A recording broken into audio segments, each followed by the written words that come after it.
தங்கமயிலின் தீபா வெள்ளி கொண்டாட்டம். நீங்கள் வாங்கும் ஒவ்வொரு 10 கிராம் தங்கத்திற்கு 40 கிராம் வெள்ளி இலவசம். கை நிறைய தங்கம், பை நிறைய வெள்ளி. தங்கம் வாங்க தங்கமயிலுக்கு வாங்க. இனி பிரத்யேக செய்திகள் உங்கள் விரல் நுனியில். இந்தியாவின் சமூக ஊடக தளம் அரட்டையில் தினமலர் சேனலை பின்தொடருங்கள். பீகாரின் சாப்ரா பகுதியில் பிரச்சாரம் செய்த பிரதமர் மோடி தமிழகத்தில் பீகார் மக்களை திமுக துன்புறுத்துவதாக குற்றம் சாட்டினார். तमिलनाडु में डीएमके के लोग बिहार के मेहनतकश लोगों को प्रताड़ित करते हैं. மோடி பேசும் வீடியோவை வெளியிட்டு கண்டனம் தெரிவித்த முதல்வர் ஸ்டாலின், ஒடிசா, பீகார் என எங்கு சென்றாலும் பாரதிய ஜனதாவினர் தேர்தல் அரசியலுக்காக தமிழர்கள் மீதான வன்மத்தை வெளிப்படுத்துகின்றனர். தமிழர்களுக்கும் பீகார் மக்களுக்கும் பகை உண்டாக்கும்படி நடந்து கொள்ளும் அற்ப அரசியல் செயல்பாடுகளை நிறுத்திவிட்டு நாட்டின் நலன் மீது பிரதமரும் பாரதிய ஜனதாவினரும் கவனம் செலுத்த வேண்டும் என்றார். மோடியை கண்டித்த முதல்வரை தமிழக முன்னாள் பாரதிய ஜனதா தலைவர் தமிழிசை வெளுத்து வாங்கினார். மோடியின் பேச்சை திரித்து பேசுவதாக விளாசினார். முதலிலேயே இந்த வேற்றுமையில் ஒற்றுமை காணும் இந்த தினத்தில், ஒற்றுமை தினத்தில் நான் மரியாதைக்குரிய நமது மாநில முதலமைச்சர் அண்ணன் ஸ்டாலின் அவர்களுக்கு எனது வன்மையான கண்டனத்தை நான் பதிவு செய்கிறேன். இந்த நாடு ஒற்றுமையாக இருக்க வேண்டும், எல்லோரும் பாடுபட்டு கொண்டிருக்க நேரத்துல அவன் பீகாரி, அவன் கோமூத்திரம் சாப்பிடுறவன் குடிக்கிறவன், அவன் வட இந்தியன் வடக்கன், அவன் தெற்கு இந்தியன் கிடையாது, தமிழன் கிடையாது என்று பிரித்து பிரித்து பிரித்து இந்த தேசத்தில் உள்ள மக்களிடம் பிரிவினையை ஏற்படுத்தி கொண்டிருப்பது திராவிட முன்னேற்ற கழகம். அது மட்டும் இல்ல, இந்துக்களிடம் மற்ற சமயத்தை சார்ந்தவர்களுக்கு வாழ்த்து சொல்லும் பொழுது இந்துக்களுக்கு வாழ்த்து சொல்லாமல் இந்துக்களையும் பிரித்து பார்ப்பது ஸ்டாலின் அவர்கள்.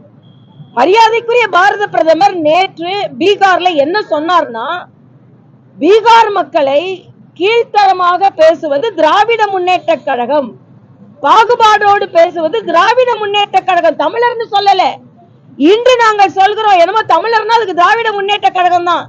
திமுக இருக்கிறவங்க பாதி பேர் தமிழர்களே கிடையாது. நீங்க வேணா கணக்கெடுத்து பாருங்க, எத்தனை எம்பிக்கள்ல எத்தனை பேரு சட்டமன்ற உறுப்பினர்கள் பச்சை தமிழர்கள் எத்தனை பேர் எடுத்து பாருங்க. நாங்க அப்படி வேறுபடுத்தி பார்ப்பதே கிடையாது. ஆனா எப்ப பார்த்தாலும் பீகாரி. நேரு என்ன சொன்னார்? கே நேரு, பீகாரிகள் அறிவில்லாதவர்கள், அறிவற்றவர்கள், அவர்கள் தமிழ்நாட்டில் உள்ள வேலையை அவங்க பறித்துக் கொள்கிறார்கள் என்று கே என் நேரு சொன்ன ஸ்டேட்மெண்ட் இருக்கு. தயாநிதி மாறன் என்ன சொன்னார்? சுந்தர் பிச்சை அவர்களை பற்றி சொல்லும்போது என்ன சொன்னார்? இன்னைக்கு பீகார்காரங்க கிளீன் பண்ணி டேபிள் துடைக்கதான் லாய்க்கானவர்கள், பாத்ரூம் கழுவுறதுக்கு லாய்க்கானவர்கள் இப்படின்னு சொன்னீங்களா இல்லையா? பாராளுமன்றத்துல போய் நம்ம எல்லாரும் ஒற்றுமையா வாழ்ந்து கொண்டிருக்கின்ற நேரத்துல கோமூத்திரம் குடிக்கிற மாநிலங்கள்னு சொன்னீங்களா இல்லையா? ஆக நீங்க வேற்றுமைப்படுத்தி அவர்களை பீகார்னா பான் பராக்கு விற்கிறதுக்கு தான் அவன் ஆகும், அவனுக்கு அறிவே இல்லை சொன்னது யாரு? எல்லாம் சரித்திரத்தில் பதிவிடப்பட்டிருக்கிறது. ஆக திமுக தான் சொன்னார். உடனே தமிழர்கள் அண்ணன் ஸ்டாலினுக்கு நான் ஒன்றை சொல்லிக் கொள்கிறேன், திமுக மீது வைக்கப்படும் விமர்சனம் திமுக மீது தான் வைக்கப்படுகிறது, தமிழர்கள் மீது அல்ல. தமிழ் மக்கள் அந்த பீகாரி மக்களோடு ஒன்றாகத்தான் வாழ்ந்து கொண்டிருக்கிறார்கள். திருப்பூர்ல பாருங்க, இன்னைக்கு நம்ம ஊர்ல பாருங்க, அவர்களை எல்லாம் இணைத்துதான் பணியாற்றி கொண்டிருக்கிறார்கள். ஆனால் அதை வேற்றுமைப்படுத்துவது திராவிட முன்னேற்ற கழகம் தான். அதனால மரியாதைக்குரிய பாரத பிரதமர் தமிழர்கள் என்று எந்த இடத்திலும் சொல்லல, தமிழர்கள் வேற்றுமை பாதிக்கிறார்கள், வேற்றுமையாக நடத்துகிறார்கள் என்று எந்த இடத்திலும் சொல்லல. திமுகவும் திமுக கூட்டணியை சார்ந்தவர்களும் தமிழ்நாட்டில் பீகாரை சார்ந்த மக்களை இழிவுபடுத்துகிறார்கள் என்ற உண்மையை பதிவு செய்திருக்கிறார். உங்கள் அமைச்சர்கள் இப்படி பேசி இருக்கிறார்கள் இல்லை என்று சொல்லுங்க. அதனால இன்னைக்கு திராவிட முன்னேற்ற கழகத்தை குறித்து சொன்னதை, தமிழர்களை பற்றி குறித்து சொன்னதாக திரித்து பேசுவதற்கு எனது வடுமையான கண்டனத்தை தெரிவித்துக் கொள்கிறேன். இங்க உட்கார்ந்துருக்கவங்க எல்லாம் தமிழர்கள் தான், நீங்க எல்லாரும் தமிழர்கள் தான். திமுக இருக்கிறவங்க மட்டும் தமிழர்கள் கிடையாது, தமிழ்நாட்டை சார்ந்த தமிழர்கள். இன்னைக்கு நம்ம தமிழர்கள் பீகார்ல வேலை செய்யறாங்க, டெல்லியில வேலை செய்யறாங்க, மும்பையில வேலை செய்யறாங்க. எல்லா தமிழர்களுக்கும் கொடுக்க வேண்டிய மரியாதை எல்லா இடங்களிலும் கொடுக்கப்பட்டு கொண்டிருக்கிறது.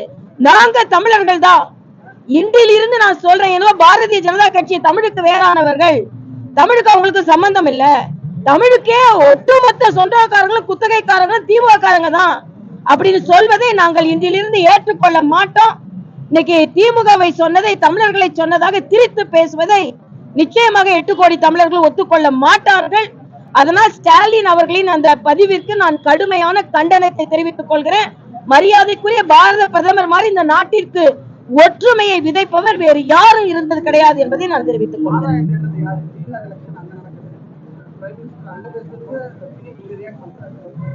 நான் கேட்கிறேன், திராவிட முன்னேற்ற கழகம் இண்டி கூட்டணியில் இருக்குங்க. இண்டி கூட்டணியில் இருக்கும் போது அங்க அந்த இண்டி கூட்டணி எதிர்த்து நிக்கிறாங்க. திமுக இண்டி கூட்டணி இல்லைன்னு சொல்லுங்க. பீகார்ல இவங்களை பத்தி பேச முடியாது.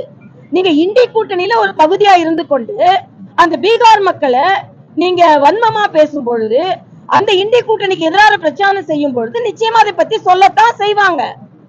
இன்னைக்கு ஸ்டாலின் வேணா அங்க போய் பிரச்சாரம் செய்ய முடியாது. ஏன்னா உதயநிதியோ ஸ்டாலினோ பீகாருக்கு போனா விரட்டி அடிப்பாங்க பீகார்காரங்க.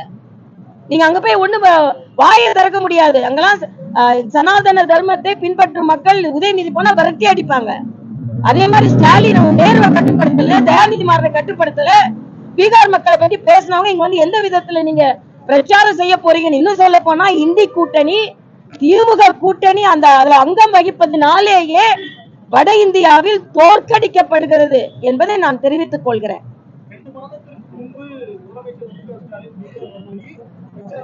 அதற்கு கிடைத்த வரவேற்பு, அதனாலதான் பிரதமர் வந்து ஸ்டாலினை பேச வேண்டிய நிர்பந்தத்துக்கு உள்ளாயிருக்கார் அப்படின்னு சொல்லி திமுகவினுடைய பேச்சாளர் எந்த பேச்சாளர் சொல்றாங்க?